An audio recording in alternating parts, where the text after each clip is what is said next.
रंजित कुमार गिरी headmaster government high school सिकरपाई। आज आम विद्यालय रे इको क्लब तरफ इको क्राफ्टिंग क्ले प्रोग्राम अनुष्ठित होगाकू जाउछि।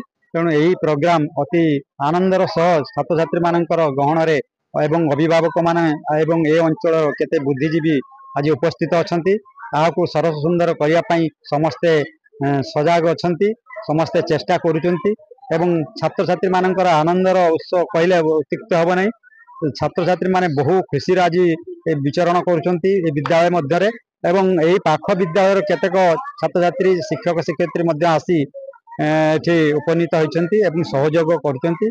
जहा फल विद्यालयटी एक आज हसस्फल अवस्था अच्छी।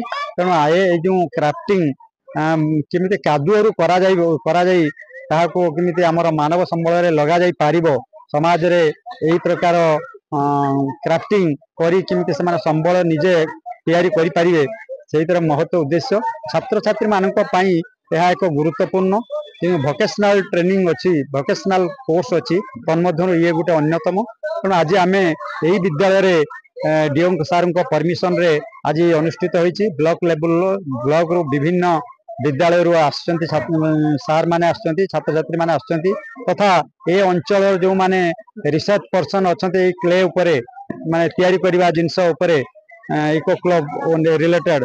तेणु से निमंत्रण कराई आज उपस्थित अछंती। समस्तंकर आनुकूल्य रे आज गोटे विद्यालय हस पालन गढ़ी उठी और समस्त मन रे गोटे आनंदर छाया खेली बुलुछि।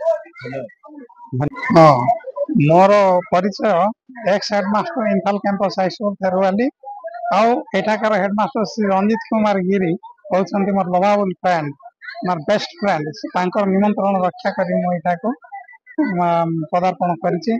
आउ यार परिवेश आउ शिक्षक मानकर कोऑपरेशन आउ छात्र छात्री मानकर समागम को देखि मो बहुत खुशी अनुभव करुछि। तापर विद्यालय जो प्रकार गोटे धर्मनिरपेक्ष सिंबल जहाँकि बुद्धंकर प्रतिमूर्ति स्थापन करछंती, जहाँ रायगड़ा जिलार अति गौरव विषय। बहुत इम्फाल कैंपस हाई स्कूल 14 वर्ष काल प्रधान शिक्षक थी, किंतु से मूर्तिटा मु स्थापन करि पारि नथिली। किंतु गिरी सार एठी करी प्राय लोकाल लोक मानक एटा गोटे धर्मनिरपेक्ष सिंबल प्रदर्शन करछंती, जेटा मते बहुत हृदय स्पर्शी हैला।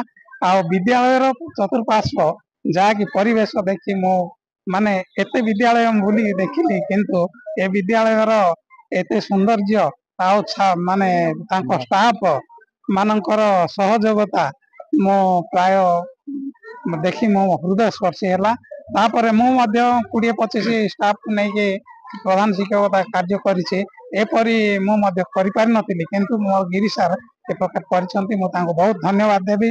जहाँ फल कि पड़ोशी स्कूल तथा छात्र छात्री मानकर प्रेरणा इन्स्पायर मु तापस कुमार दले ए विद्यालय इको क्लब इंचार्ज अच्छी, जहाँकि कैपेसिटी बिल्डिंग प्रोग्राम जोटा कि आम CS department centre of environment studies Bhubaneswar रु एथिपाई आम विद्यालय को चयन करछंती। आम विद्यालय 50 जन शिक्षक शिक्षयित्री को नहीं आम ब्लॉक रो एवं किछि किछि माटीर प्रेमी लोक मान को नहीं इको क्राफ्टिंग फ्रॉम क्ले गोटे एग्जिबिशन करिचु। ता सहित किछि कुंभार मान को मध्य डाकिचु एवं आमर एई अंचल किछि आर्टिस्ट मान को मध्य डकैचु। से क्ले रे किछि जिंस गढेइबे एवं बहुत सुंदर जिंस करी लोक मान शिक्षा देबे। एथिपाई इको क्राफ्टिंग आम घर जो प्लास्टिक रो खेलना व्यवहार करूचु, से प्लास्टिक खेलना किपरि व्यवहार करिबा नै एवं घर साजसज्जा रे किपरि आमरे माटीर कंठे सहित होइबा लोप माटी को आम पुणी आपणेइबा। यही भली भाव कार्यक्रम अति सुंदर कार्यक्रम आम विद्यालय को चयन कर सेंटर ऑफ एनवायरनमेंट स्टडीज अशेष अशेष धन्यवाद ज्ञापन करुँ। एवं एठार उपस्थित समस्त शिक्षक शिक्षयित्री एवं कुनि कुनि छात्र छात्री मानक अशेष अशेष ज्ञापन कर कार्यक्रम को आज आम अति सुंदर भाव आरंभ करने को जाऊँ।